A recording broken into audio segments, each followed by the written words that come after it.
L'univers est l'explosion combinée du temps et de l'espace qui produisit l'existence. C'est dans cette existence qu'on se retrouve aujourd'hui tous une fois de plus ce dimanche 21 février 2016. Nous sommes toujours sur Afrique Média, la chaîne bénie des dieux. Satanisme 3e édition. Nous avons dit que le diable a déjà son église, car il a ses adeptes aussi. Mais le diable surtout aussi a une fonction qui déclare sur le monde, parce qu'on veut en faire une antithèse de Dieu. Mais nous, filles de la lumière et fils de la lumière, nous avons dit non. Et nous continuerons toujours à dire non. On ne redira jamais assez non. Non au satanisme, non au nouvel ordre mondial, non à la propagation et à l'expansion du satanisme afin qu'il puisse gagner le monde entier. Une fois de plus, donc, Carrefour des mystères sur Afrique Média jette le pavé dans la mare et cabrousse le nouvel ordre mondial. Eric Marcel Wakam à la réalisation et au montage technique. Pour Djambi à la lumière et au son. Alice Ngoum assure la voix off. Emeline Sandrine Dongola est à la communication. Et devant ce micro de présentation, je suis le bon Bino Biton. Rayez toutes les mensonges inutiles. Je suis l'enfant prodigue car je viens du centre magnétique cosmique, le lieu où la volonté de Dieu est connue. Vous êtes prêts pour le compte à rebours? Nous y sommes. 5, 4, 3, 2, 1.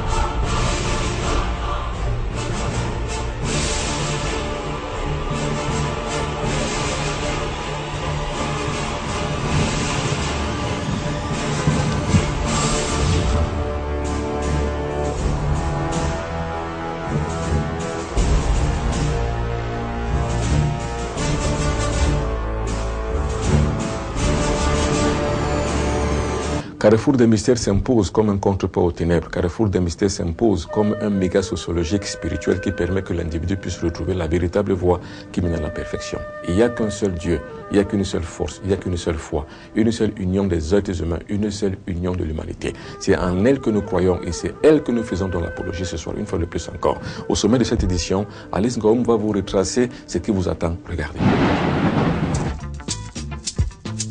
Carrefour des mystères, une fois de plus ce dimanche, vous retrouve avec une autre édition, plus construite encore sur le même thème, le satanisme. Le satanisme. Dans la première partie, nous reviendrons sur les grandes lignes du témoignage de la petite Tati 16 ans, jeune sorcière tueuse qui nous a éblouis par une démonstration du monde satanique. Nous verrons ensuite les différentes pratiques sataniques et leurs techniques les plus courantes. Enfin, nous bouclerons l'heure avec quelques recettes de protection contre les influences négatives les plus récurrentes. Mesdames et messieurs, asseyez-vous confortablement devant votre petit écran. Pendant 60 minutes, vous aurez la clé et la connaissance qui va avec. Dans les deux éditions précédentes sur le contexte du satanisme dans lequel nous sommes, nous avons propulsé une jeune sorcière qu'on appelle Tati. Elle n'a que 16 ans, mais appartient déjà à une secte satanique invisible qui tue les gens. On peut donc dire que c'est une sorcière tueuse. Mais aujourd'hui, on va essayer de voir et tenter de comprendre pourquoi ce mécanisme-là est réel, il est récurrent, mais aussi surtout de démontrer comment est-ce qu'on peut arriver à dénoter, à déconnecter et à détruire une secte satanique invisible qui utilise les jeunes enfants, les jeunes filles, les jeunes garçons. Maintenant donc, avant de commencer de montrer la libération de Tati, comment ça se passe pour libérer une jeune fille qui est connectée, surtout revoyez les grandes lignes qui ont manifesté et qui ont marqué son témoignage. Ça veut dire que tu es né le 2 juin 1998. Oui. Bon, ton père et ta mère étaient encore ensemble à ta naissance.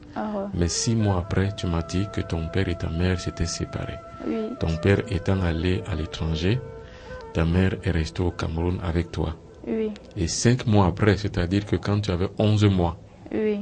Elle allait te remettre à sa maman et à son père, puis aussi à la maman de son père. Oui. Donc tu étais en charge entre tes grands-parents maternels et paternels et puis ton arrière-grand-mère, Oui. qui est la mère de ton grand-père. Oui. Quand on a fini de manger, Oui. mon grand-père et mon arrière-grand-mère, C'est-à-dire que ton grand-père et sa mère. Oui. Oui. Ils m'ont donc posé la question, qu'est-ce que je veux devenir dans ma vie? Oui. Moi, j'ai dit, je veux faire les études et avoir beaucoup d'argent pour succomber aux besoins de ma famille. Mon arrière-grand-mère m'a dit, il n'y a pas de problème. Que pour ça, il faut que je signe un pacte avec le diable. Moi, comme j'étais petite, j'ai dit qu'il n'y a pas de problème. Mon problème, c'est être bien dans ma vie. Et je rappelle qu'à ce moment-là, tu n'avais que 6 ans. Oui. Nous sommes en 2004. Oui. Tu faisais quelle classe à l'époque? Je partais au coup préparatoire. D'accord. Alors, ils t'ont donc proposé de signer un pacte avec le diable. Et en ce moment-là, tu ne savais pas ce que c'est que le diable? Oui, je ne savais pas. Alors, qu'est-ce qui s'est passé ensuite? Bon, quand j'ai accepté de signer le pacte... Oui. Oui. Ça s'est fait comment le pacte? Détaille-nous comment le pacte a été fait. Ça s'est passé de la sorte. Oui. Oui. Mon grand-père et mon arrière-grand-mère m'ont donc demandé de me blesser. Je me suis blessée avec une plume sur le bras. Mon arrière-grand-mère s'est aussi blessée. Mon grand-père aussi s'est blessé. On a mélangé notre sang dans une calebasse, une petite calebasse. Oui.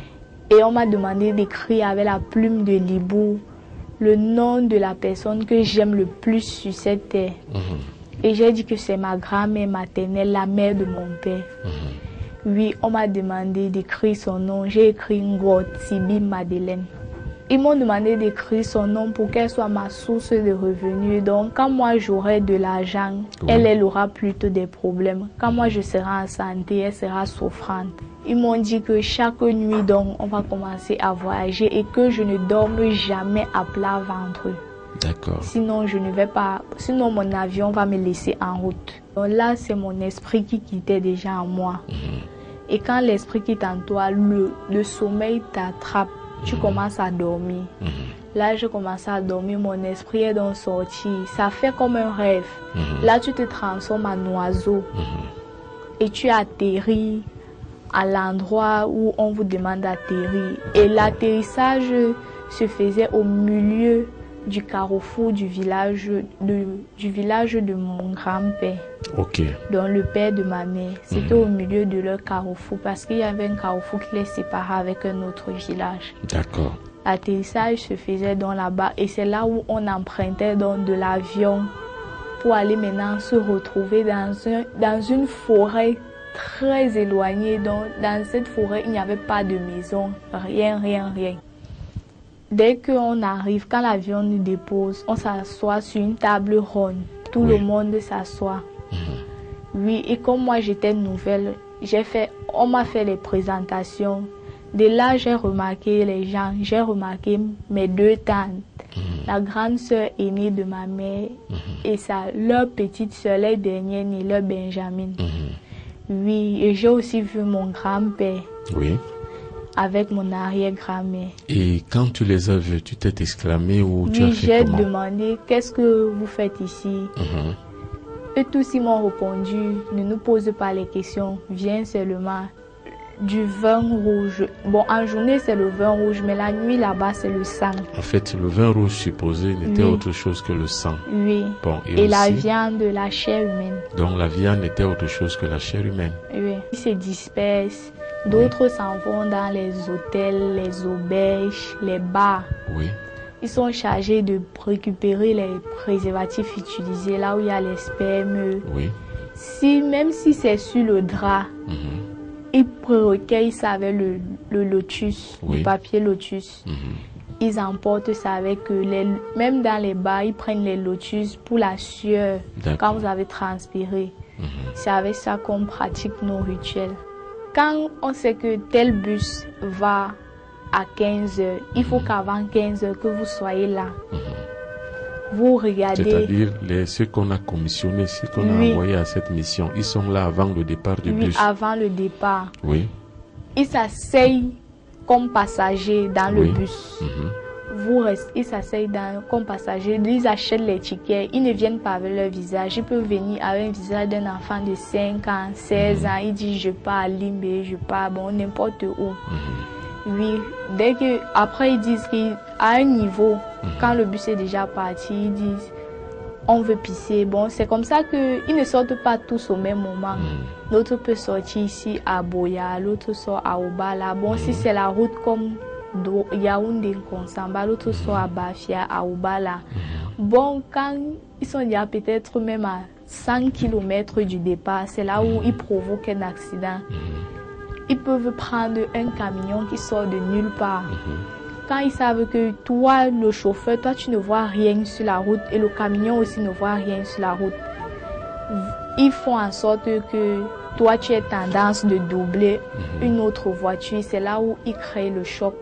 Tous les passagers meurent avec le chauffeur. C'est ça donc notre troisième groupe et on appelle ça que il faut faire les sacrifices annuels. Donc chaque fin d'année, au milieu de l'année et au début de l'année qu'on fait ça. Bon, quand on a déjà pris ton esprit, on vient dans notre cercle avec ton esprit.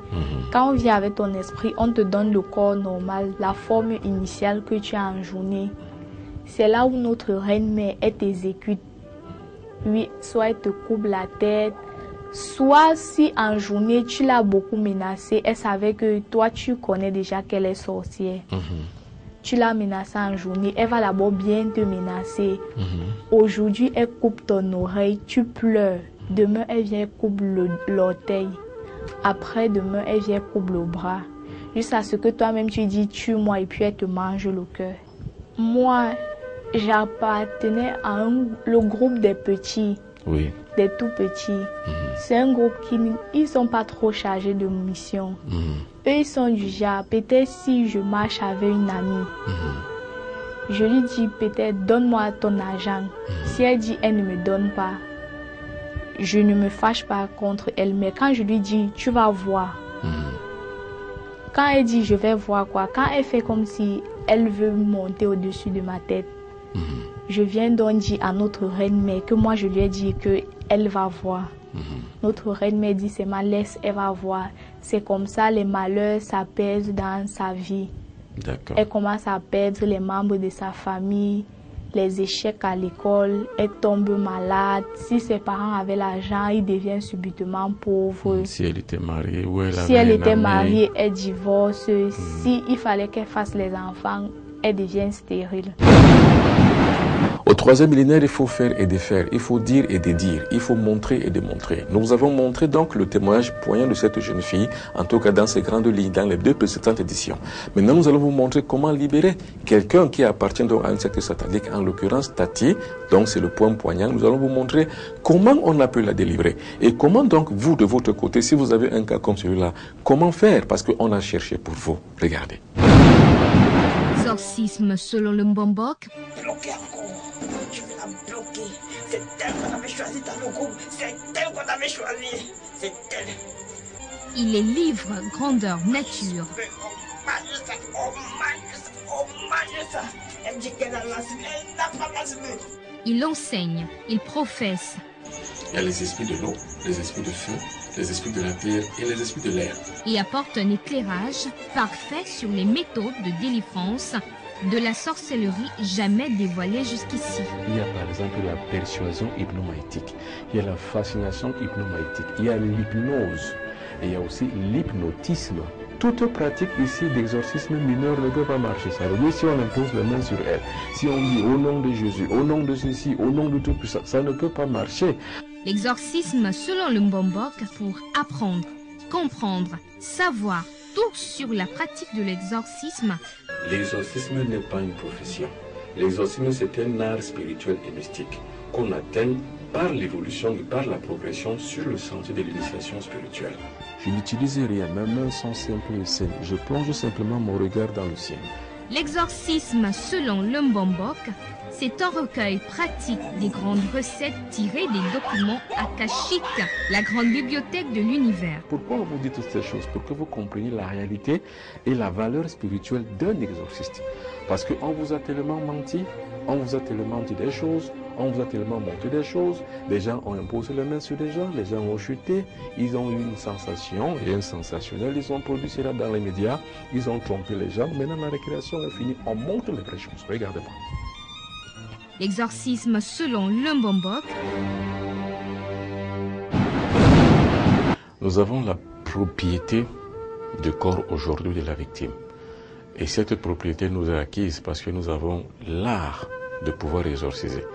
Or, l'exorcisme n'est autre chose que la purification, le reparfaitage d'un corps qui a été détruit, le reperfectionnement d'un milieu qui a été honni et habité par les forces maléfiques. Ce que vit aujourd'hui Tati, c'est la même chose. Tati, dès 6 ans, elle a été enrôlée dans une secte et, de son propre mot, le nom de la secte serait Cercle Royal. Or, ce cercle royal, donc, là, est dirigé par son arrière-grand-mère et puis aussi par son grand-père qui en est son acolyte. Maintenant, nous allons la libérer. Je ne dis pas nous allons tenter la libérer. Nous allons la libérer parce que nous avons déjà la première étape qui a été le dévoilage. Elle a dévoilé la secte. La déconstitutionnalisation de la secte, parce que nous avons déjà le mécanisme de la secte. Maintenant, la délivrance devient un jeu d'enfant, devient simplement de l'eau à boire. Ça veut dire que nous avons déjà tous les acquis qu'il faut pour que la petite Tati soit complètement libérée. Et je rappelle que ça fait aujourd'hui 10 ans qu'elle subit cette tribulation-là. Parce qu'elle a 16 ans aujourd'hui. Et son école en a pâti. Pourquoi? Parce que elle a décidé à un moment donné de dévoiler la secte. C'est pour ça que la secte lui a tiré des boulets rouges pour pouvoir leur transférer son cerveau vers le cerveau de quelqu'un d'autre. Et aujourd'hui, les résultats scolaires, les performances scolaires ne sont plus au rendez-vous pour la petite Tati. On va donc dire que Tati en souffre énormément parce que cela agit et cela influence le cours de son destin. Que sait-on encore ce qui va lui arriver demain ou après-demain? Ce que nous voulons donc aujourd'hui, c'est que rien de plus grave et de plus anormal ne lui arrive plus. On va donc détecter, asséner, tuer, détruire la secte au regard des éléments que elle-même nous a donnés dans son témoignage. Suivez-moi. Pour donc cela, nous allons utiliser cette plante qu'on appelle le roi des arbres. C'est-à-dire que nous allons racler et râper ce roi des arbres et nous allons lui mettre ça dans les narines. Regardez comment ça se passe. Nous avons raclé et on va lui mettre ça dans les narines. Parce que le but du jeu, c'est quoi? C'est de couper le lien magnétique qui l'unit au cercle royal. Nous allons lui remettre à la deuxième narine la même poudre. Et je rappelle que cette poudre-là est appelée le roi des arbres. Parce que c'est une écorce sèche et séchée au soleil avec les règles du principe de respect des lunaisons. On a donc râpé et on lui en a mis dans les narines. Et ce qui est sûr, elle va éternuer. En éternuant, elle se serait donc complètement coupée du lien magnétique qui l'unit au cercle royal, la secte qu'il a employée pendant plus de 10 ans. Parce qu'il faut savoir qu'elle est une grande sorcière tueuse. Elle a participé à beaucoup de délits, à beaucoup de crimes. Et à beaucoup de tueries, des assassinats, des homicides et des meurtres incalculables. Parce qu'il faut savoir que ça fait longtemps que cette secte-là exerce dans le monde invisible.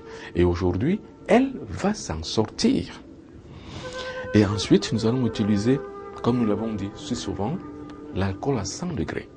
Cet alcool à 100 degrés nous permettra non seulement de défaire complètement la coque magnétique sorcière qui est autour d'elle, qui l'a fait plonger dans sa propre aura, mais aussi va aussi nous permettre de désagréger complètement son corps mental et son corps astral, afin que ceux-ci ne puissent plus agir dans le monde de l'au-delà. Donc, nous allons donc tuer cette coque mystique arnaqueuse qu'on a mis dans son corps au moment de son initiation traditionnelle, afin qu'elle devienne une sorcière tueuse. Elle va fermer les yeux, parce qu'il ne faut pas que cet alcool pénètre ses yeux. Nous allons donc le lui asperger afin que tout son corps soit complètement allié à cela. Elle va toujours fermer ses yeux afin que cela ne touche pas ses yeux, parce que l'alcool à 100 degrés, ça pique vraiment les yeux. Alors ici, nous avons procédé à éliminer, à désagréger complètement le corps astral, la coque magique, la coque initiatique, la coque sorcière qu'elle a habit d'avoir et de porter comme un habit royal, un habit de sorcellerie pour pouvoir voyager maintenant et aller faire du mal dans l'au-delà. Et je rappelle ici à chaque fois que c'est une sorcière tueuse qui a un habit de sorcier qu'on lui a mis quand elle n'avait que 6 ans par son arrière-grand-mère et son grand-père. Les deux acolytes, l'un est vivant, c'est-à-dire son arrière-grand-mère est encore vivante, tandis que son grand-père est mort et livré parce que son grand-père aurait refusé de donner 2 de ses enfants. Voilà donc comment fonctionne une secte. Mais nous allons continuer à la désagréger. Là, on a déjà désagrégé son corps astral, mystique, maléfique et sorcier. Maintenant, nous allons faire ce qu'on appelle l'exorcisme.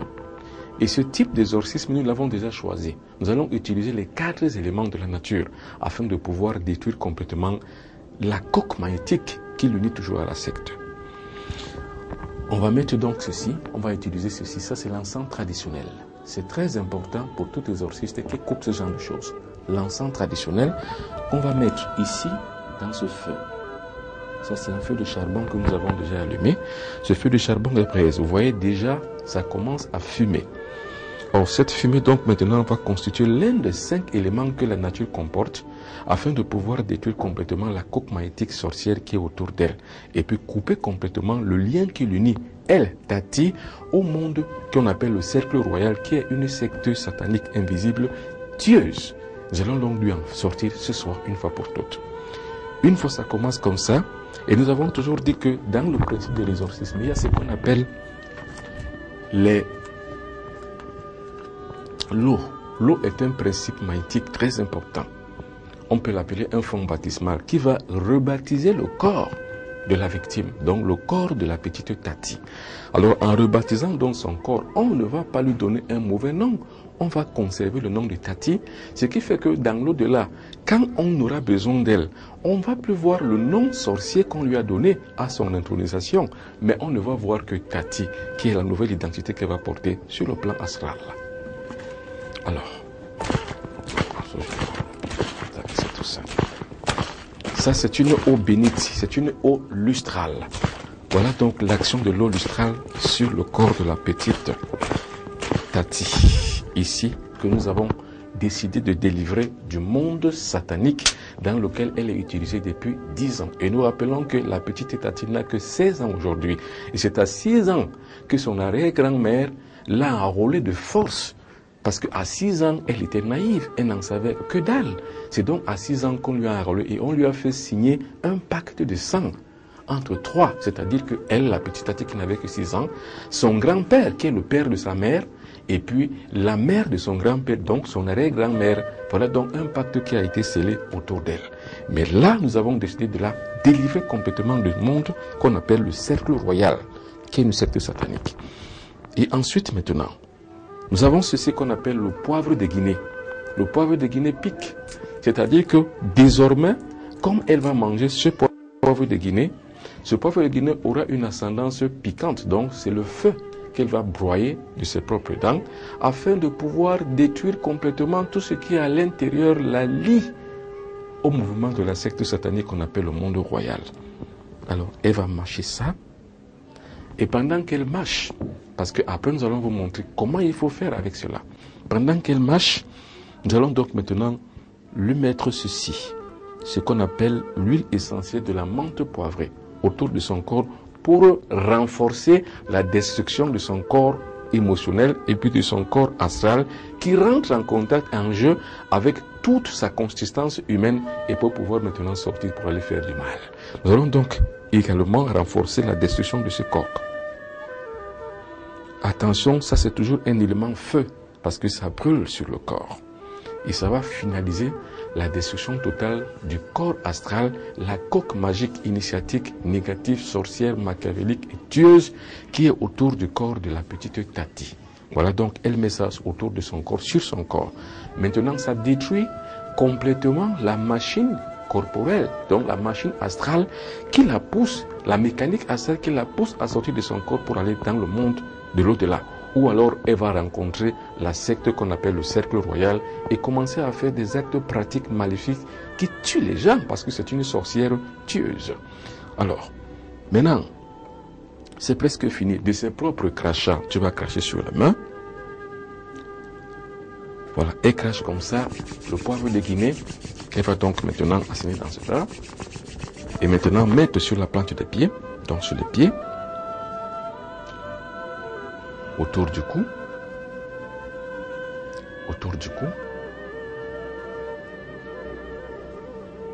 et puis enfin sur la fontanelle, c'est-à-dire que ici.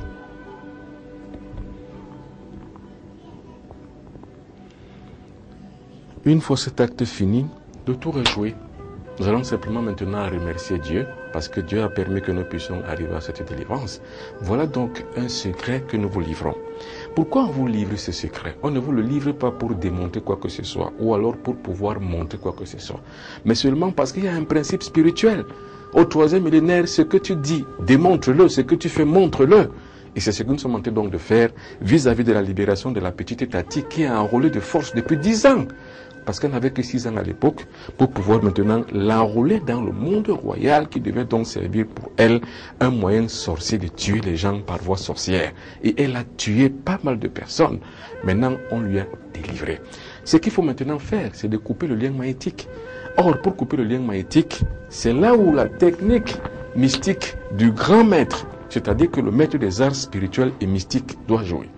Alors là, il faut avoir ce qu'on appelle le miroir spirituel. C'est une sorte de miroir qui a été élevé à un niveau mystique supérieur, c'est-à-dire qui a été consacré uniquement pour des travaux de ce genre. Nous allons donc maintenant faire apparaître ici l'image de la petite Tati.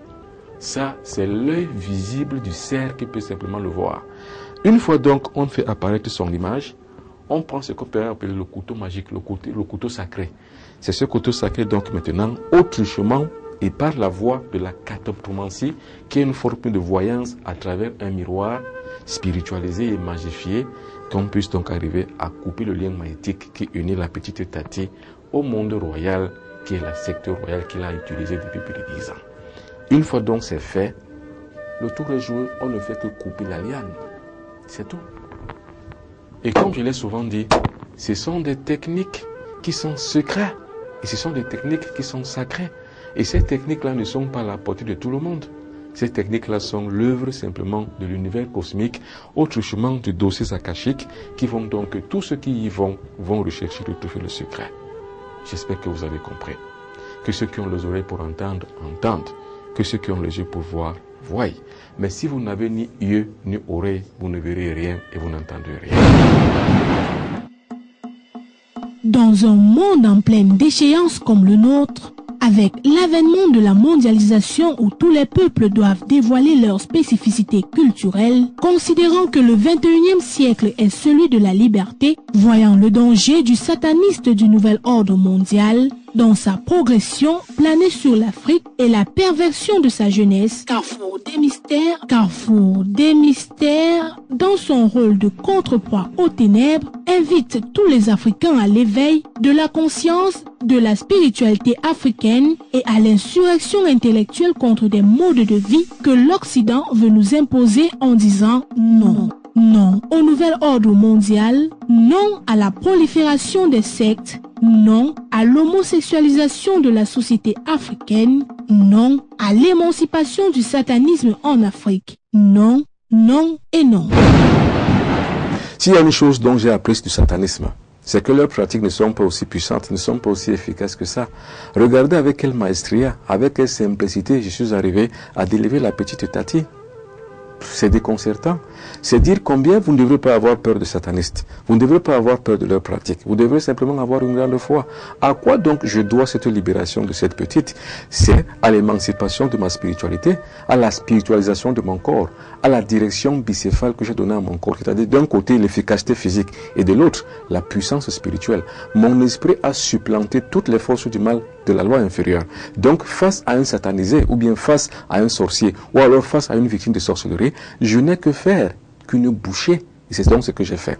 Maintenant, nous allons voir les plans sataniques parce que pour comprendre comment le satanisme fonctionne, pour pouvoir délivrer et pour pouvoir parer toutes les éventualités du satanisme, il faut comprendre leurs plans. Quels sont donc les plans du satanisme? Qu'est-ce qu'il prévoit donc pour le monde dans les siècles à venir? Regardez. Les satanistes du monde se sont constitués en syndicats du crime bien solides, avec des ramifications terribles qui touchent l'ensemble des domaines de l'activité humaine. Oui, l'ensemble des domaines de l'humanité tout entière, c'est-à-dire que le sport, la culture, les entreprises, les cinémas, les médias, pour ne citer que cela, c'est-à-dire que la télé, la radio, l'Internet, tout ça doit être sous le contrôle du satanisme. Aujourd'hui, c'est ça qui est la mode, c'est-à-dire qu'on doit avoir la moindre mesure, surtout le contrôle, surtout afin de pouvoir diriger les êtres humains comme on pense qu'ils devraient être.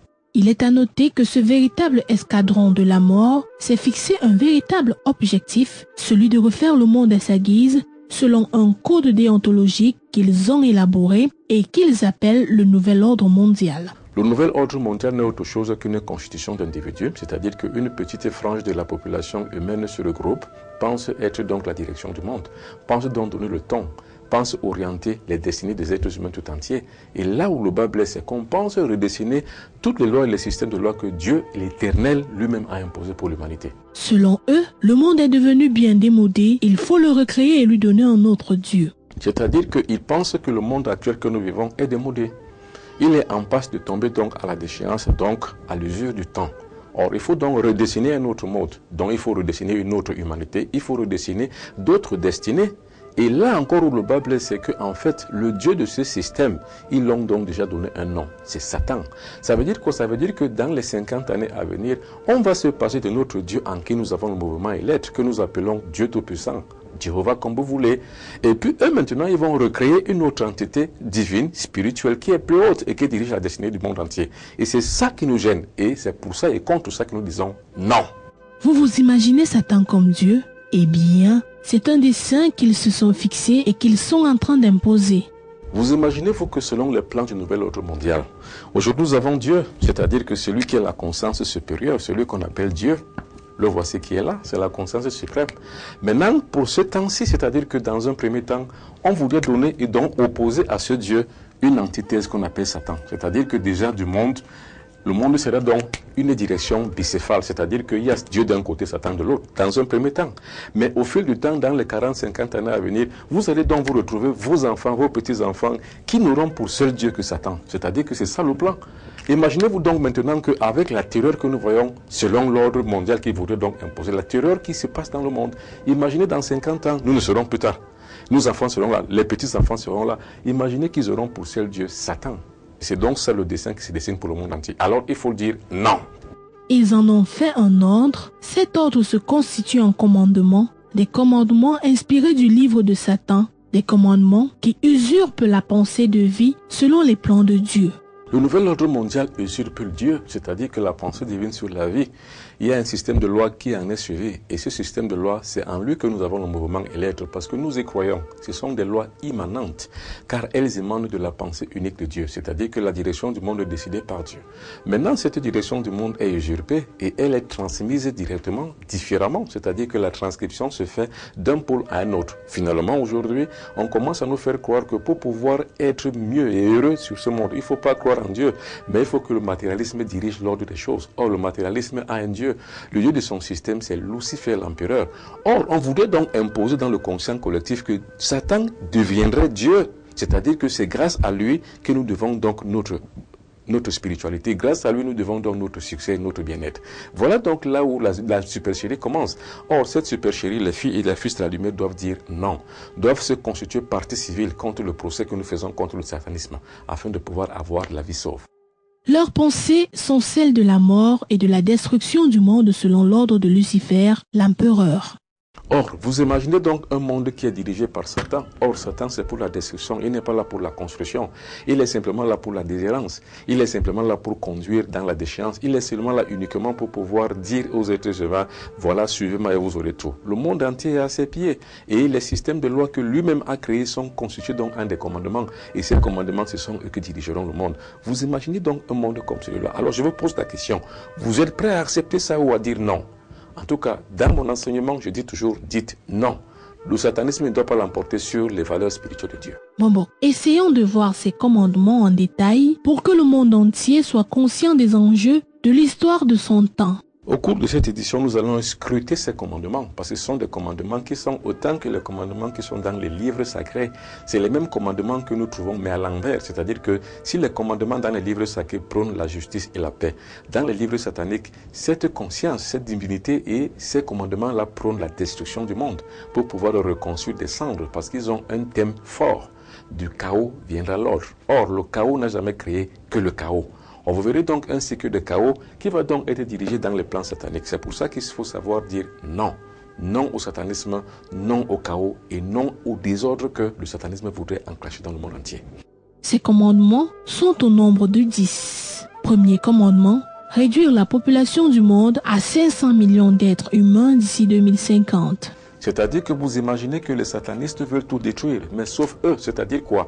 Ils estiment que la population du monde qui aujourd'hui s'élève à 7 milliards d'individus dans le monde entier. C'est trop pour eux. C'est-à-dire que c'est beaucoup trop conséquent et ça permet que leurs intérêts, finalement, au bout d'un certain temps, vont donc en pâtir. C'est pour ça donc qu'ils prévoient que dans les 50 ans à venir, donc d'ici 2050, nous allons donc avoir que 500 millions d'individus sur Terre. Vous imaginez? 500 millions d'individus sur Terre, faites le calcul de 7 milliards à 500 millions. Vous aurez donc à détruire environ 6 milliards d'individus d'ici 50 ans. Et vous allez comprendre au cours du développement de cette édition comment donc faire pour arriver, quels sont les plans qui sont mis en œuvre, quel est le dispositif qui est mis en œuvre pour que ce chiffre-là puisse être atteint dans les 50 ans à venir. Pour atteindre cet objectif, vous imaginez par quels moyens passer? Les guerres, les maladies, les calamités naturelles qu'il faut créer. La plupart des virus qui déciment la population, notamment Ebola, VIH, NHT5 et Zika aujourd'hui, font partie du plan chaotique programmé par ces satanistes. Mais bien sûr, Alice, vous avez tout détaillé. Alors pour cela, donc, nous allons développer, il y a 3 thèmes pour cela. Il faut pour arriver à atteindre ces 500 millions, donc à décimer toute une population humaine, il faut créer les maladies. Et ces maladies, Alice Ngoum les a prononcées, c'est-à-dire que ce sont des maladies qui sont destructrices, qui sont génocidaires, qui prônent donc la destruction du monde entier et qui arrivent à éliminer la vie. C'est-à-dire qu'à exterminer, cette extermination va donc croissante, c'est-à-dire que croissante, mais décroissante sur le plan de chiffres des êtres humains sur Terre, jusqu'à ce que dans les 50 ans à venir, ces genres de choses-là puissent continuer jusqu'à la fin de l'humanité tout entière. Il y a aussi ce qu'on appelle les guerres. Il y a des guerres qui sont provoquées ici et là, afin que cela puisse constituer matière à faire décimer toute une population. Vous voyez donc des déplacés de guerre. Et les guerres qui déciment les êtres humains, que ce soit au nord, au sud, à l'est ou à l'ouest. Il y a tout que des guerres. Il n'y a que des guerres. Il y a également aussi tout ce qu'on pourrait appeler les calamités naturelles, les calamités, les catastrophes naturelles. On doit créer des choses comme des tremblements de terre. Et les tremblements de terre aujourd'hui sont créés dans les laboratoires et expérimentés sur des sites où les êtres humains vivent. Géographiquement, on constitue donc une boule de tremblement de terre, par exemple, qui doit décimer toute une population. Et il y a également aussi la fabrication d'engins ou alors des programmes qu'on pourrait appeler les programmes hologrammiques. Attention, les programmes hologrammes qui vont donc permettre qu'au fil du temps et au fur et à mesure, nous ayons donc une forme de épilepsie photosynthétique qui va permettre de brouiller la star des choses afin de pouvoir parvenir à la destruction du monde. Et de plus en plus, c'est comme ça que les êtres humains se déciment afin d'atteindre le chiffre de 500 millions d'ici 50 ans. Le deuxième commandement, imposer le règne de la terreur pour légitimer l'émergence du satanisme comme seul rempart aux problèmes du monde. C'est-à-dire que le satanisme a un double jeu, c'est-à-dire que provoquer un problème afin de solutionner son problème. C'est-à-dire quoi? On crée un problème et on crée une solution. C'est ça le règne de la terreur, c'est-à-dire que on se fait donc justicier alors que c'est soi-même qui est donc bourreau. C'est-à-dire quoi? On crée une guerre et on voudrait donc maintenant venir l'éteindre. Et justement, ça se constitue donc de chaîne en chaîne, de fil en aiguille, on arrive donc à généraliser la guerre. Or, d'ici 40 ans, 50 ans, vous verrez que le monde ne sera plus qu'un amas de gravats parce qu'en fait, tellement les guerres se sont produites, la terreur s'est tellement produite que derrière le terrorisme, il y a toute forme de mécanisme qui joue afin que nous puissions arriver à la réduction des êtres humains sur Terre à 500 millions. Troisième commandement, ériger une direction bicéphale du monde, Satan comme roi et empereur du système des choses matérialistes et Dieu comme une errance idéologique sans fondement. C'est-à-dire quoi? Il faut qu'aujourd'hui, Dieu ait une antithèse. C'est-à-dire que d'un côté, il y a Dieu, évidemment, bien sûr, on le sait, on le consent. Et de l'autre côté, il y a Satan. En tout cas, ce n'est pas nous qui le disons. Nous ne croyons même pas que cela puisse être possible. Mais il faut créer cet bicéphalisme afin de pouvoir donc équilibrer l'ordre des choses. C'est-à-dire de penser que Dieu n'est pas le suprême, mais qu'il y a quand même quelqu'un d'autre à côté de lui qui s'oppose à lui, qui est son contre-poids qu'on appelle Satan. Et au fur et à mesure, on va gommer dans la conscience collective l'existence de Dieu afin d'imposer le satanisme. C'est donc contre ça que nous battons. C'est donc contre ça que nous sonnons le glas. Et c'est contre ça que nous vous disons, joignez-vous à nous, afin que ce combat séculier, finalement, ne puisse pas être emporté par les fils du Satan, mais qu'il puisse être emporté par les fils de la lumière et les fils de la lumière. Alors, portez vos parties civiles dans ce procès que nous faisons contre le satanisme, afin que la lumière de Dieu puisse l'emporter sur tout. Quatrième commandement, destruction du monde et l'ordre des choses établies, reprogrammation d'un nouveau système de direction du monde, rabattage des cartes politiques et géostratégiques. il faut aujourd'hui reprogrammer un système de choses. C'est-à-dire que même les lois immuables que Dieu a créées, il faut les déprogrammer afin de reprogrammer d'autres lois, d'autres systèmes de lois. Il faut recréer l'être humain non plus à l'image de Dieu, mais à l'image du nouvel ordre mondial. C'est-à-dire aujourd'hui, par exemple, il y a des enfants qui naissent aujourd'hui, qui ont déjà des déformations internes, des déformations hormonales et des déformations physiologiques, qui font d'eux, pour plus tard, des enfants zombies ou alors des enfants qui ressemblent à autre chose. Il y a des programmations que vous ne pouvez même pas imaginer pour le monde à venir. Il y a donc des programmations sataniques qui veulent faire en sorte que l'être humain ne ressemble plus à Dieu et il ne soit plus fait à l'image de Dieu, mais à l'image du diable. Et aujourd'hui, encore une fois de plus, pire que jamais, ce plan-là est mis en œuvre, est mis en activité, est mis en action. Nous ne pouvons pas accepter cela parce que, en fait, cela dénature tout du sens humain, du sens et du règne que Dieu lui-même a planifié pour l'humanité tout entière. Comment pouvez donc vous penser et accepter qu'un être humain devienne Dieu, c'est-à-dire qu'il impose des valeurs qui sont contraires à l'éthique divine? Accepterez-vous ça? Dites non. Une fois vous avez compris maintenant le mécanisme du satanisme, donc les plans dont ils utilisent pour pouvoir adombrer le monde et pour pouvoir le soumettre, vous avez compris que vous êtes soit un faible, soit un fort. Parce que le royaume de Dieu, c'est pour les forts. C'est-à-dire quoi? Ça veut dire que ceux qui sont hors de portée des attaques mystiques des forces spirituelles maléfiques sont donc ceux qui se sont élevés spirituellement. C'est-à-dire ceux qui ont acquis des vibrations les plus hautes, ceux qui se sont élevés et ceux qui se sont accordés à des fréquences plus élevées. Alors là, ils sont hors d'atteinte des forces maléfiques. Mais ceux qui sont encore restés bavés dans le monde, ils sont donc une ouverture béante pour l'accessite des forces spirituelles sataniques contre eux. Vous avez donc compris cela. Maintenant, pour pouvoir aller encore un peu plus loin, il faut comprendre comment est-ce que le satanisme œuvre dans leur mode machiavélique et comment est-ce qu'il compose celui-ci afin de pouvoir donner donc de l'envergure à leur spiritualité maléfique. Il faut donc savoir qu'ils agissent par destruction et par des techniques de manipulation. Si vous êtes donc hors de portée des techniques de manipulation, vous n'êtes pas victime du satanisme, mais sinon, regardez ce qui vous arrive. La marche de l'émancipation du diable sur les affaires du monde est entamée depuis des lustres. Nous atteignons déjà les 100 ans du chaos, mais aujourd'hui, nous atteignons l'extrême tension du satanisme dans sa progression. Le phénomène du diable et la satanisation du monde n'est pas nouveau. C'est un phénomène qui est long et plus loin, plus grand, plus ancien que le monde. Mais aujourd'hui, nous avons atteint le pic de la concentration de ce satanisme-là.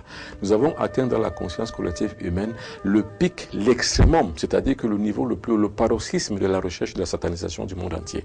Or, le satanisme aujourd'hui, plus que jamais, a les moyens suffisants pour pouvoir l'imposer. Et ces moyens-là, nous allons donc les scruter au fur et à mesure et au fil du temps que nous allons progresser dans ce reportage. Scrutons les moyens avec lesquels il progresse dans le temps et l'espace sur les affaires du monde qu'il contrôle et soumette. Premier point, la communication. Filles de la lumière, fils de la lumière, méfiez-vous des médias. Ils sont contrôlés par les satanistes. C'est pour eux un moyen de contrôle et d'orientation mentale. L'humanité n'a jamais atteint autant de puissance technologique, et autant de pouvoir, autant de force. Or, la communication aujourd'hui a atteint le paroxysme dans sa progression. Le domaine de la communication est devenu un domaine puissant. Ou alors celui qui contrôle la communication contrôle les êtres humains, c'est-à-dire qu'on fait croire aux êtres humains ce qu'on veut leur faire croire. Il y a des techniques de manipulation par la communication, c'est pour ça qu'il y a trop de médias. Or, les médias aujourd'hui font légion. Il y a les radios, il y a la télévision, il y a les médias comme Internet qui sont encore beaucoup plus poisonnants, c'est-à-dire qu'aujourd'hui, partout dans le monde, les réseaux sociaux l'emportent surtout. Mais or, ce que les gens ne savent pas, c'est que derrière, il y a des filets. Il y a des soumissions, il y a des contrôles de masse. Et ça permet que vous ne pensez plus par vous-même, vous ne vivez plus par vous-même. C'est pour ça qu'il est utile de toujours le rappeler sur Carrefour d'un mystère. Éteins ta télé et allume ton cerveau. Toutefois, il y a médias et médias. Il y a des médias de contrôle et de soumission de la masse. Mais à côté, il y a des vrais médias révolutionnaires et libérateurs. Ceux qui établissent la vérité et conduisent à la libération des masses populaires embrigadées dans le mensonge et la manipulation. Mais il ne faut pas faire l'amalgame. Toutes les communications, tous les médias ne sont pas mauvais. Il y a des médias qui sont pour la libération des âmes des hommes.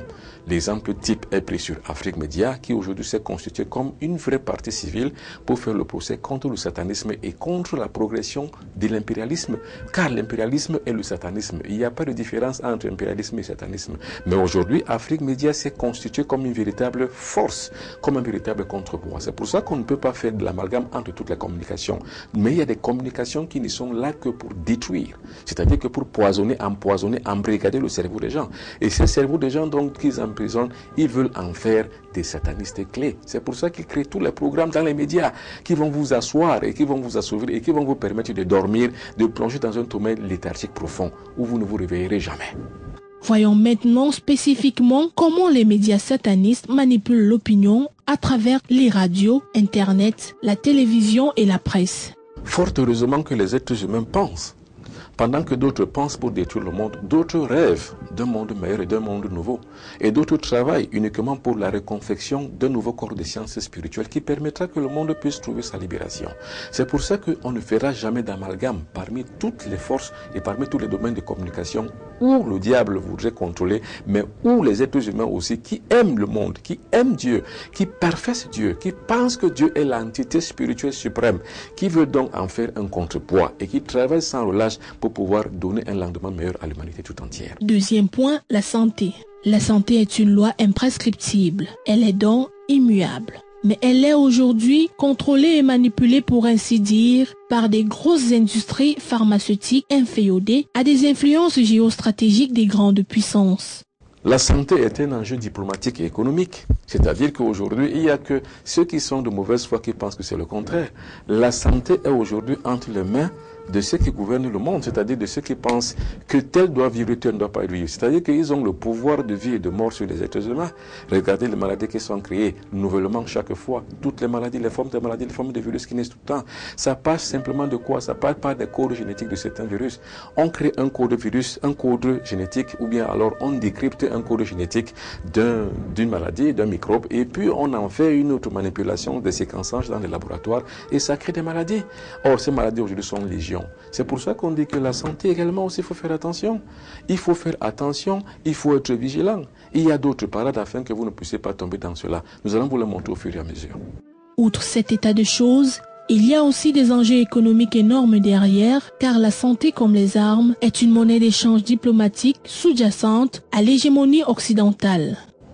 Attention, la santé ne relève pas que d'un enjeu économique et diplomatique, mais la santé c'est aussi une arme de guerre.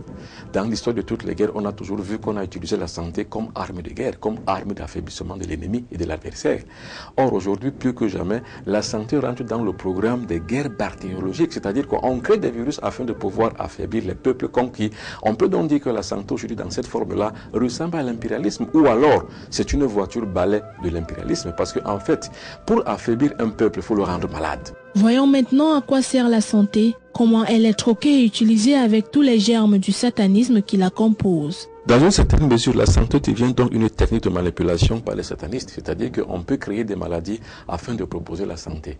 Vous voyez donc le cynisme, c'est-à-dire on crée une maladie par exemple comme le VIH, on peut créer donc une maladie, un virus comme celui-là, afin de proposer justement une santé, mais à long terme et indéfiniment. C'est-à-dire quoi? Ça veut dire que pour faire le jeu des grandes industries pharmaceutiques par exemple, vous voyez par exemple les condoms, ça coûte bien plus cher et ça donne beaucoup de moyens à ces grandes sociétés, à ces grandes industries pharmaceutiques. Et vous voyez que certaines maladies donc n'ont pas intérêt à ce que ça finisse. Non, on n'a pas intérêt à ce que cela puisse enrayer un pouvoir économique grand, assez éloquent, qui permet que les industries pharmaceutiques puissent toujours de plus en plus s'enrichir. Vous voyez jusqu'où le cynisme du satanisme a des germes et des ramifications partout. Troisième point, la spiritualité. La spiritualité est un vécu intérieur et intime. Elle ne saurait donc être ni partagée, ni diligentée par une tierce personne. Non, mais la spiritualité d'un individu ne doit pas être dirigée par un autre individu, mais non. La spiritualité n'est pas une question de masse. La spiritualité n'est pas une question d'élitisme, où au-dessus, il y a les uns qui sont plus grands, qui dirigent, et les autres en bas, qui sont des fidèles, non. La spiritualité est un accessit spirituel qu'on vit de l'intérieur. Ça veut dire qu'il n'y a que soi et son intimité intérieure, qu'on appelle Dieu, le temple de Dieu qui est en soi, qui permet qu'il y ait un médiateur entre soi et soi-même. Un individu autrui ne saurait jamais être le médiateur de n'importe qui, de n'importe quoi, non. Autrui n'est pas le médiateur entre moi et moi-même. En théorie, toute idéologie religieuse a plus de visée tendancieuse que spirituelle. C'est ce qui arrive avec la spiritualité dite religieuse. Et c'est en cela que je loue la spiritualité africaine. La spiritualité africaine n'est pas élitiste, c'est-à-dire qu'il n'y a pas les uns qui sont plus grands que les autres. Dans la spiritualité africaine, chacun est lié à son Dieu qu'il vit dans son environnement. C'est-à-dire quoi? Ça veut dire que sur un arbre, il y a l'anima de Dieu qu'on peut transfigurer, qu'on peut transformer, qu'on peut élever à un degré plus haut afin de lui donner donc une vertu, soit thérapeutique, soit une vertu sociale, soit une vertu autre, mais qui puisse faire en sorte que l'individu puisse avoir un acquis qu'il veut. Alors justement, c'est-à-dire il y a la bénédiction et la consécration qui permet que l'individu puisse accéder à des choses qu'il espère. C'est ça la spiritualité africaine. Or, d'autres formes de spiritualité qui veulent que les uns soient au-dessus des autres sont venues d'ailleurs. Ça rentre donc en ligne de compte dans l'impérialisation du monde. Mais la spiritualité comme vecteur d'élévation vers des fréquences de plus en plus hautes est une garantie assurée pour atteindre la perfection. Oui, la perfection est de ce monde et la perfection est possible. Les individus ne peuvent arriver à la perfection qu'en s'élevant spirituellement, c'est-à-dire qu'en annulant les lois inférieures afin d'accéder à celles qui sont supérieures. Or, c'est comme ça que de fil en aiguille, au fur et à mesure, de façon empirique, on va d'une fréquence à une autre et de façon de plus en plus élevée, jusqu'à arriver au plan supérieur où vibre la force divine cosmique, c'est-à-dire que où il y a Dieu. Ce que j'entends la plupart du temps dans Carrefour des Mystères, le lieu où la volonté de Dieu est connue. Quand on y accède, on atteint la perfection. Et c'est ça le but de toute spiritualité. Or, ce genre de spiritualité, on l'enseigne à personne. On ne conduit personne. On s'y conduit soi-même. Évidemment, les satanistes contourneront cette option car leur spiritualité est truquée. Ils l'utilisent pour manipuler uniquement l'opinion et endormir les masses. Eh bien justement, mais les satanistes ont compris. C'est pour ça que même dans certaines églises conventionnelles, même dans certaines églises aujourd'hui qui sont dites de réveil, on a toujours caché cet état de choses. C'est-à-dire on ne veut pas faire croire aux êtres humains qui peuvent se lever spirituellement, mais on veut les faire croire que c'est un groupe. C'est un groupe de fidèles qui pourront donc avoir la vie sauve. Mais sauver de quoi? J'en sais rien. Puisque en fait, cette multiplication de ce genre de centre et de ce genre d'enseignement n'a jamais changé le destin des hommes. Les hommes sont toujours pareils, car ils n'avancent pas. Mais or, sur le plan de la spiritualité, si les êtres humains avaient la connaissance, la vraie connaissance, celle qui leur permettait de se lever spirituellement, le monde ne serait pas ce qu'il est. Le monde est en crise spirituelle. Le monde n'est pas en crise économique, mais en crise spirituelle. Or, les crises économiques sont créées par les êtres humains. Et ce qui fait le jeu du satanisme, c'est ça. Le jeu même de la manipulation du monde entier et le jeu de la contextualisation du monde par rapport à des crises qu'on crée. C'est ça qui fait la panne aujourd'hui. Mais c'est sur le plan spirituel, car l'être humain n'a pas évolué. Bombok, techniquement, montrez-nous comment les satanistes du nouvel ordre mondial fonctionnent. Alors, comment les satanistes du monde entier fonctionnent sur le plan spirituel? C'est-à-dire que sur le plan spirituel, comment on fonctionne? Mais on ne peut fonctionner différemment que par le chaos. C'est-à-dire quoi? Cette spiritualité pseudo-forte, pseudo-moderne aujourd'hui n'est que le chaos. La multiplication, la prolifération des sectes. La prolifération des sectes fait partie du jeu, c'est-à-dire quoi? Il faut mieux diviser dans les consciences collectives des êtres humains, c'est-à-dire il faut pomper l'air de la conscience collective et culturelle, beaucoup de pensées spirituelles, donc beaucoup de pensées religieuses, afin que les êtres humains puissent de plus en plus se diviser. En fait, c'est une technique de manipulation, c'est une technique de fait qui a été pensée et imaginée afin que les êtres humains ne peuvent pas se retrouver. C'est pour ça qu'il y a cette prolifération. Or, c'est anti-spirituel. La spiritualité, comme nous l'avons dit, est un aspect intérieur et intime qui ne se vit pas en masse, mais qui se vit individuellement, c'est-à-dire on se fond en soi-même afin de pouvoir créer des vibrations autour de soi qui sont de la véritable vertu d'amour. C'est-à-dire, on ne produirait pas l'amour en disant « je t'aime », mais on produirait l'amour par la présence des fréquences vibratoires qu'on a élevées dans son corps, qui puissent donc créer une quiétude dans l'environnement dans lequel on vit. Or, dans la prolifération de sectes, l'enjeu est différent. C'est-à-dire, ici, il faut multiplier beaucoup de sectes religieuses, par exemple, afin de pouvoir diviser. Or, quand on est donc divisé, on est affaibli. C'est donc de fait, c'est une fonction qui est toute bien réussie par le monde satanique, qui sait au fil et en aiguille que si on arrive à dépecer ainsi, à morceler ainsi les croyances des êtres humains, on pourrait donc arriver à mieux les diviser. Vous avez tous compris que l'émancipation du diable sur les affaires du monde était efficiente, c'est-à-dire que cela était une réalité. C'est un fait patent c'est une réalité substantielle. Vous voyez comment ça se passe. Vous voyez comment de fil en aiguille, les techniques de manipulation arrivent à vous soumettre. Vous êtes donc tous des captifs. Tant que vous n'avez pas encore échappé à la loi inférieure, tant que vous y êtes encore, le satanisme vous l'emporte. Le but de Carrefour des Mystères, c'est de chercher à vous faire évoluer spirituellement. C'est pour ça que nous avons une thématique très forte. Fermez la télé et allume ton cerveau. Allumer ton cerveau, ça veut dire quoi? Ça veut dire que réveiller en toi-même l'efficacité spirituelle, l'efficience psychique qui est en toi, qui est comme une forte spiritualité qui sommeille encore. Dès que tu la réveilles, ça se réveille tel un serpent qui dormait. C'est pour ça qu'on dit que le serpent de l'amour dort. Mais quand on le réveille, il se dresse. Et quand il se dresse, imaginez le cobra royal. Il se dresse donc en toute forme de spiritualité comme une agrégation de pouvoirs physiologiques, de pouvoirs psychiques que tu as en toi. Ça te permet donc maintenant d'être échappé aux forces maléfiques. Mais si tu ne le fais pas, que tu dormais et que tu sommeilles encore, et que tu restes encore dans les balivernes qu'on te raconte ici et là, tu n'arriveras jamais à t'en sortir. Alors, fils de la lumière, je te recommande de te réveiller afin de pouvoir assouvir ta spiritualité et que nulle porte de l'enfer ne puisse l'emporter sur toi. Regardez donc ici et maintenant comment le satanisme s'agrégage dans le monde entier. Regardez. Influence et stratégie font partie du jeu des mondes des ombres. Les calculs sont simples. Il s'agit de coopter et de recruter le plus de monde possible. Attention, le monde des satanistes n'influence pas le monde différemment, ou alors ne l'influence pas par hasard. Non, ils influencent simplement par un but et un objectif bien précis. Coopter le plus de monde possible. C'est pour ça qu'on crée dans l'inconscient collectif l'usurpation de l'invisible. Ou alors on crée encore une certaine illusion sur le matérialisme. Le matérialisme devient donc une illusion pour pouvoir recruter et coopter. On vous a prouvé pour pouvoir vous proposer donc la richesse et afin de pouvoir appartenir à la loge, à la secte ou alors au satanisme. Le satanisme est un phénomène nouveau, presque à la mode maintenant. Plus de monde y font recours à cause des moyens attractifs qu'ils ont mis en place. Or, les techniques de mode qu'on a mis en place sont des techniques modèles de notre temps, modèles de notre être. On utilise la technologie afin de pouvoir arriver donc à coopter le plus de monde possible et à l'enregistrer. Or, le recrutement se passe par cooptation, par enregistrement. Quand on vous enregistre parce qu'on vous a coopté, c'est parce qu'on sait que sur vous, vous pouvez donc être comme une monnaie marchande.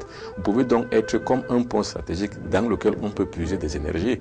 Or, c'est pour cela justement que les individus portés donc par l'appauvrissement et portés vers l'espérance que cela promet, vont donc se livrer à cœur joie à des individus qui ne connaissent pas, mais simplement parce qu'ils sont quelque part dans le besoin.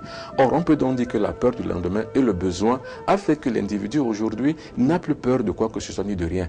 Les gens souffrent aujourd'hui au satanisme sans le savoir, simplement parce qu'ils recherchent un bienfait qu'on appelle l'obéisme. Ces moyens sont tout aussi énormes que les stratégies de cooptation ou de recrutement. Cependant, le monde doit se rendre compte de l'enjeu majeur que représentent des techniques de manipulation de l'esprit humain vis-à-vis de la phénoménologie du matérialisme. La phénoménologie du matérialisme, c'est quoi? C'est qu'on propose le matérialisme, qui est comme un bien acquis physique, parce que l'individu tend toujours vers la perfection sur le plan spirituel, mais sur le plan matériel, l'individu tend toujours vers le bien-être. Or, quand on tend vers le bien-être et qu'on n'est pas fléchi, on n'est pas du tout logique, on n'est pas lucide.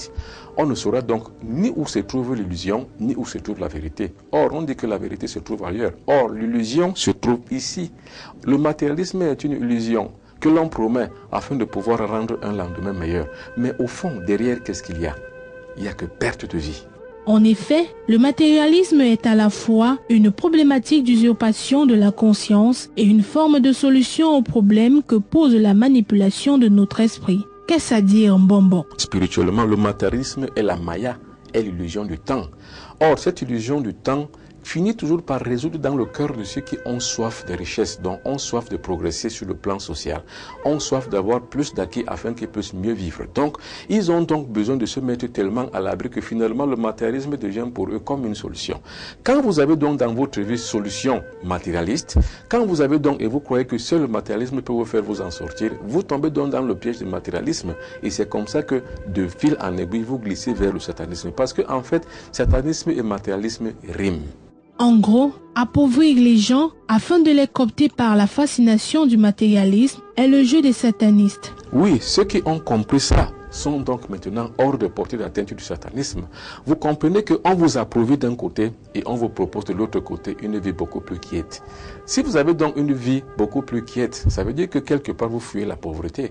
Or, la porte est ouverte grande. comme c'est une manipulation, elle est ouverte grande pour que vous qui êtes pauvres, vous à qui on a imposé la pauvreté, vous vous sentez obligé de devenir ceci ou cela. C'est donc cette quête perpétuelle de la richesse ou alors du bien-être de l'individu qui permet que techniquement les satanistes ont pu trouver donc une porte ouverte à la manipulation afin de pouvoir coopter les gens. C'est ainsi donc que le monde entier, de fil en aiguille, dans le temps et l'espace, arrive à tomber dans le matérialisme satanique. L'utilisation de la pauvreté comme moyen d'attraction et de cooptation dans le satanisme est courant, mais aussi d'autres formes d'influence sous-jacentes qui relèvent de l'occultisme pur sont tout aussi récurrentes. Les vagues du satanisme se meuvent en cercles concentriques. Ils ont infiltré toutes les micro-sociétés des individus. Partout et dans tous les domaines, vous trouverez toujours les germes du satanisme. Or, ces germes du satanisme empoisonnent les relations humaines, empoisonnent la vie elle-même et met en décrépitude l'amour du prochain. Les courants sataniques agissent dans l'ombre de plusieurs manières et par plusieurs catégories. Elles stratifient la société des hommes avec des pratiques occultes d'une férocité sans pareille. Bambok, va-t-il mieux peut-être les spécifier? Oui, bien sûr. C'est-à-dire qu'il y a le matérialisme matériel, c'est-à-dire que celui qu'on voit concret, qui relève de la vie physique, du visuel, et il y a le matérialisme invisible qui relève de l'occultisme invisible, du monde invisible satanique, donc du monde des sectes invisibles. Et c'est en ce sens donc là où il faut faire attention, il ne faut pas faire l'amalgame des deux, et il ne faut pas justement s'amêler les pédales, il faut savoir les classifier afin de pouvoir mieux les contrôler. Si vous ne contrôlez ni l'un ni l'autre, vous êtes donc une victime potentielle. Pour mieux comprendre les phénomènes mystiques, il faut peut-être les classer par catégorie. Premièrement, les influences mineures. Les satanistes ont besoin d'énergie en permanence. Ils ont l'art de se dédoubler pour exercer une influence sexuelle la nuit sur des personnes endormies sur qui ils pratiquent une sexualité forcée. Ce phénomène s'appelle couche de nuit. Voilà, cette influence satanique, qu'on pourrait appeler pratique occulte nocturne. Pratique nocturne. C'est-à-dire que vous dormez chez vous et puis à un instant donné, vous avez donc l'impression que vous couchez avec un individu. En fait, vous couchez avec un individu qui vous a choisi parce que votre porte psychologique n'est pas fermée. Votre porte psychologique est ouverte. En fait, c'est que vous n'avez pas de protection. Mais je dis bien, je n'ai jamais pensé que la protection, c'est aller quand vous scarifie ou d'avoir des amulettes ou des gris-gris. Non. La protection, c'est l'élévation spirituelle. J'ai toujours pensé qu'un individu qui se révèle spirituellement est hors de portée d'atteinte des pratiques occultes. Or, les satanistes ont besoin d'énergie. C'est pour ça qu'ils viendront toujours à vous avec un corps éthérique qui leur permettra donc de pouvoir voyager la nuit, d'arriver jusqu'à vous avec la vitesse de la pensée. Or, une fois ils sont avec vous, parce qu'ils ont besoin de votre énergie, ils vous font et vous pratiquent donc ce qu'on appelle les couches de nuit. Or, les pratiques nocturnes sont donc ce qu'on pourrait appeler les couches de nuit en premier. Il y a aussi les repas de nuit. Et ces repas de nuit également conditionne le sataniste sur sa lancée physique et matérialiste du monde dans lequel il vit, c'est-à-dire dans le plan sataniste. Mais vous êtes sa victime parce que en fait, vous êtes en panne et en crise de spiritualité. Deuxièmement, les influences moyennes.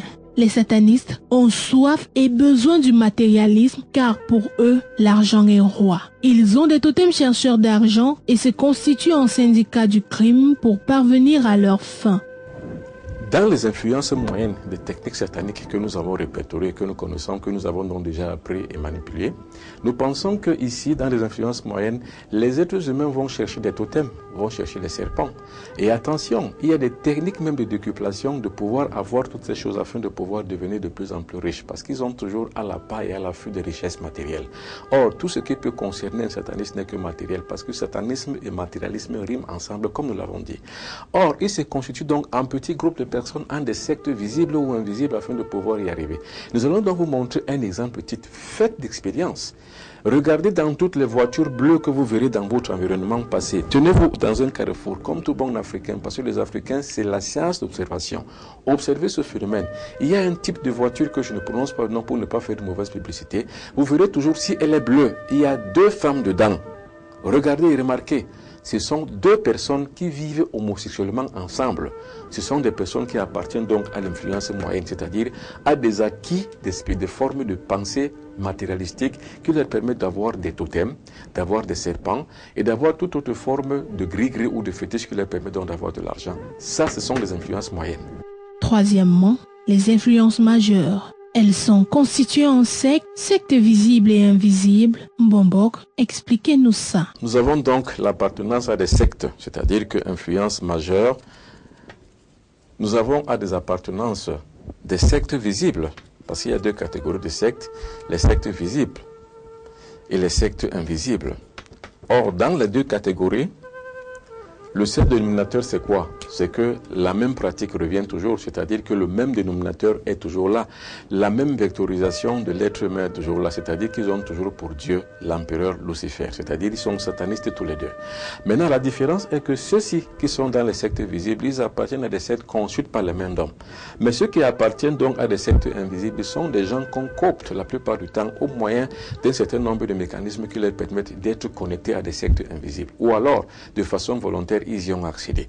Dans les sectes invisibles, l'individu est connecté et va donc se déplacer dans son corps la nuit, c'est-à-dire va faire des voyages astraux à travers des avions de nuit pour pouvoir nuire aux autres, pour pouvoir donner des maladies, pour pouvoir voler aux autres, pour pouvoir faire du mal quel qu'il soit, pour pouvoir manger la chair humaine et boire le sang humain.